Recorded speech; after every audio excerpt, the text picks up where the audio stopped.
Aloha and welcome to the introduction module for ICS 314. I'm really glad you're here with us this semester.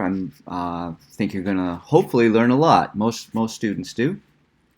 And the purpose of this introductory module is just to get you kind of oriented to the way we do things in ICS 314 because it's really different, I think, from a lot of, or even most of the other courses that you've taken.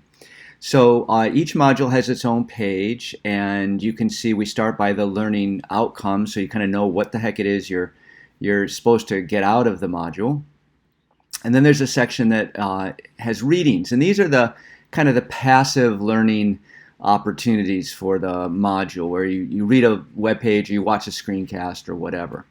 And then the experiential learning part are a set of things that are active learning. So you do the readings first, and then the experiential learning part is where you actually build something or interact, write something to kind of accomplish the learning outcomes. This module is unlike most in that there's a whole heck of a lot of readings and then just a few experiences. Oftentimes, there's probably usually 3 or 4 experiences per module, but we'll have less readings. These are all really simple things, and it's kind of good to spend some time this week going through these things. So, for example, there's an introduction to ICS 314, a PowerPoint presentation. I don't really like doing PowerPoints, actually. I kind of hate them, but I think sometimes there's material that is just, best done in that style, and so this is one of them. You can learn about how to grade it. Hamilton basement, we're guests there, so it's important to we have to behave ourselves in order to be allowed to stay there. This is an important one about laptop requirements.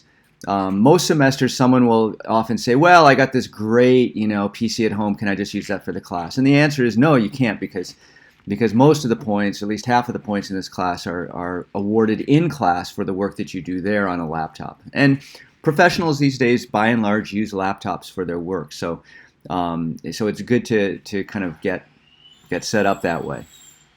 You can learn more about the style in this class. We'll talk about it later, called Athletic Software Engineering.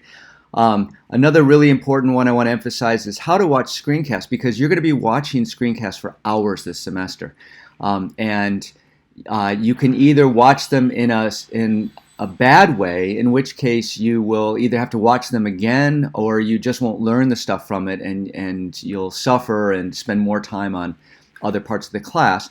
Or you can watch screencasts in an intelligent fashion and get the most out of them. And that's one theme in this class I want to emphasize. I don't want you to spend any more time than is necessary on this class to get an A. All right? And some people can do it in 10 hours a week, and other people can do it in 30 or 40 hours a week. I'd rather all of you spend 10 hours a week, and part of that is being efficient with your time. When you sit down to do 314, you are using that 314 time as efficiently as possible. So please read through this and think about it, and try to apply it to screencasts, because that is a significant time component of the class. This is kind of a cool little article that illustrates the kind of things that you can do after you finish this class. So I kind of liked showing you that. And then we have these 3 experiences.